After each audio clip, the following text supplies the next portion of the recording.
Hi everyone, this is Pasca Naden from the Connecticut for Responsible Technology. I just wanted to do a quick video on the post that I made this morning. Let me see if I can find it right here. Yeah, okay. I made a post this morning really asking for your help. The legislators are back to work and we need we the people here in Connecticut, to talk to them. We need you to talk to them about these 3 points that I made. And I also listed the website where you could find out who your rep is, because I know there's been some changes.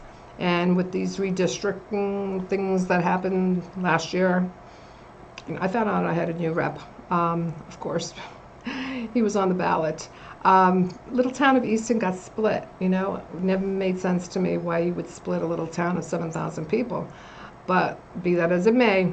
But there are 3 things that I'm really looking for your help on. These legislators don't want to talk to me unless they're in my, that I'm in their district, right? They want to talk to you. You are their constituents. You are the people that will either vote them in or vote them out. We could debate that. But there's 3 things that I asked for, and I really need your help to articulate very simply to the legislators. We want a clean air bill.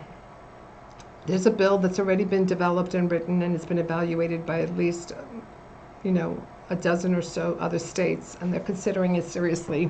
It's a Clean Air Act, not like the Clean Air Act that we passed last year, which was really the mandating of electric cars and electric buses, which was, I will keep my opinion to myself, but you know where we stand on that. We want a real clean air bill that will stop the spraying. As we have seen daily, we've reported daily, we've taken pictures and we've done the rainwater tests. Yes, we've done the rainwater tests thanks to some contributions made by individuals here to run these tests. And so we have proof of the spraying and the elements and the chemicals that they're putting in our skies, which then basically comes down into our waters, comes down into our air, and we're breathing in aluminum, barium, strontium, lithium, and guess what? Sulfuric acid. Why is that? Because they're spraying sulfur dioxide, which, by the way, we outlawed in our gasoline because it was causing asthma. Okay, and what are we seeing a rise in the last year or so? We've seen a rise in respiratory issues, asthma. People that have never had asthma all of a sudden are getting diagnosed with asthma. I have that for a fact. I did a couple of little chats about this online. People are having respiratory issues, and this is one of the causes. Okay, they can call it COVID, of course, but we know better. The other thing that we want, number 2, which is really very important, we've been talking about this now for at least a few years. We need an opt-out in Connecticut. We need an opt-out out of the smart meters. The utility companies, Eversource in particular, wants to put like, what, another 1 million or so on houses all over the country, all over the state. That's unacceptable. Smart meters are very dangerous to our health. They beam 24/7 every nanosecond. Within a second, you're getting 30 beams. I mean, it is just outlandish that this technology has been put in here. And we know when it was put in, it was really about a corporate push by GE, General Electric. Thank you very much for giving us garbage technology, because it pulses all day long. It's not regulated. No one even tests these machines once they're put in, whether or not they're exceeding anything. And there's no standards on pulse modulated radiation. So when these industries like Eversource or UI say that they're following FCC guidelines, ask them to show you the guideline, because there are none. There are none for smart meters. There are none for pulse modulated radiation, because they know that's the most dangerous emission. It's pollution right there in your house that you have no control. And that's just one piece of it. It's a fire hazard. It produces the worst dirty electricity, the most extensive dirty electricity on your lines, okay, on all of your outlets, on all of your electrical devices. Look it up. I'm not fabricating anything. I'm just stating facts. All right. And the other thing is surveillance. They're collecting data. Okay. They're harvesting your personal behavior and data and statistics. For what end? Okay. Now remember last summer in Colorado, the utility company there was able to control thermostats in people's homes because they were dumb enough to buy a smart thermostat. I think that's their point. They really want to control every resource that we have access to. And so we need them to stop that. All right? I'm old enough to decide how warm to keep my house. I'm paying my bills, and so are you. And I don't think you need a big brother somewhere in government or AI or somewhere else to decide, oh, you don't need much electricity today. You've been overusing it. Well, we're going to turn it off on you. That's the intent of the smart meter. It's about control. It's about surveillance. It's about accessing your personal space when we've never consented or really given them permission. And in addition, it actually drives up the cost of electricity because it's so inefficient the way these meters run. And it causes health risks that are astronomical, okay? From sleeping through heart to diabetes. There's so many studies on this invasive technology that we want off our homes, if that's what you want. Now, if you want it and you don't believe in this stuff, all right, then you can keep it. But there's some of us that are informed and we don't want it, okay? So that's number 2. And number 3 is we need to cease and desist all further deployment of any G, 3G, 4G, well, actually not 3G because they're taking that out here in Connecticut extensively, very quickly, and 5G. They're adding the C-band that you may have heard about last year. Remember last year the planes were having a problem because they were concerned about telecom moving into their band, their space, and they were seeing interruptions with their instruments. Well, guess what? In Connecticut, we have now so many of our mega towers, those big towers, those monopoles that have multiple providers on them, excuse me, that have been upgraded. Thank you, CT Sighting, and thank you, Pura. But mostly CT Sighting on that one because they have jurisdiction over towers. And they basically allowed them to do that without your awareness, without your education, without your consent. And that's created across Connecticut is we are seeing towers being built within less than a mile.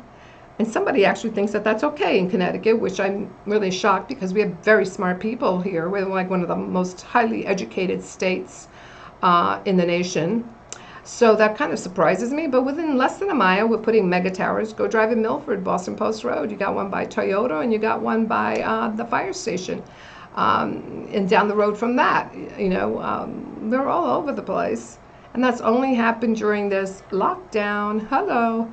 Lamont has allowed construction during a lockdown when really nationally, according to federal law, we weren't supposed to do construction of new stuff, okay?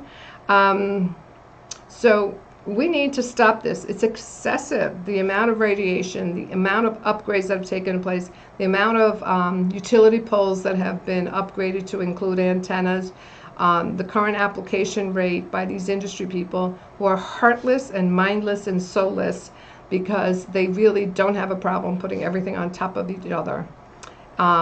And that's causing excessive amount of microwave radiation pollution. Now, why don't we just call it pollution? We should have some standards on how much pollution we should allow in our airways between what they're spraying, what they're radiating, and what they're putting on our homes.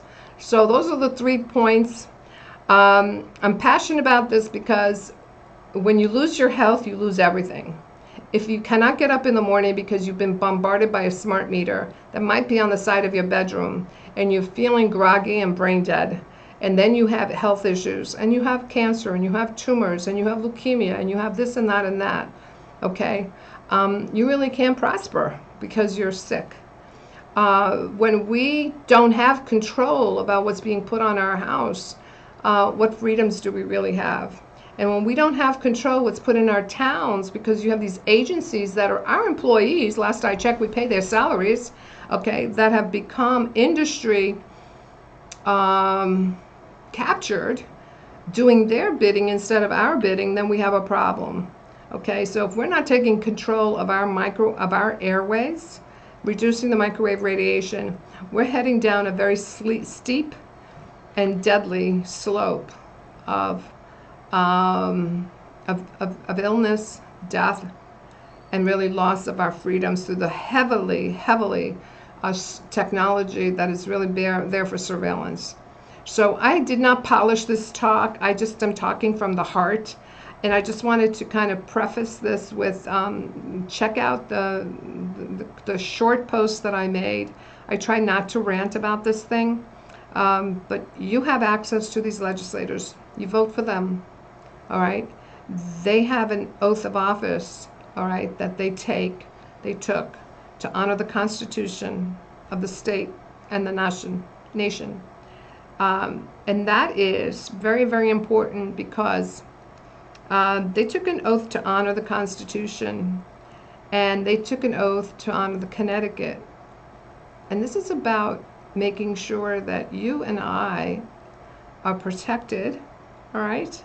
And our rights are protected. Our right to life, liberty, and the pursuit of happiness. And when we don't have control over elements that are hampering those, that's a violation of their oath of office. They need to really consider the bills as to how it relates to our constitutional rights that are guaranteed on the Constitution. And if they don't want to do their job based on the Constitution, they should leave. They should resign. They should quit. Or we should impeach them. It's really simple. You know, that is what they took this job for, to be public servants, not to be corporate, I don't know, can't come up with a word right now, sponsors, okay? They're not corporate sponsors, they're public servants. And their first and number one duty is to the people of Connecticut, and how best to ensure that their lives are not being impacted and their future is not being affected by their decisions. Now, when they break those oaths of office, then we really need to seriously think about why are they there. Anyway, that's enough for me. Thank you so much. Post questions, post feedback on our page, you know, until I get kicked off of Facebook, which I'm sure will happen any moment. But hey, I've been there before.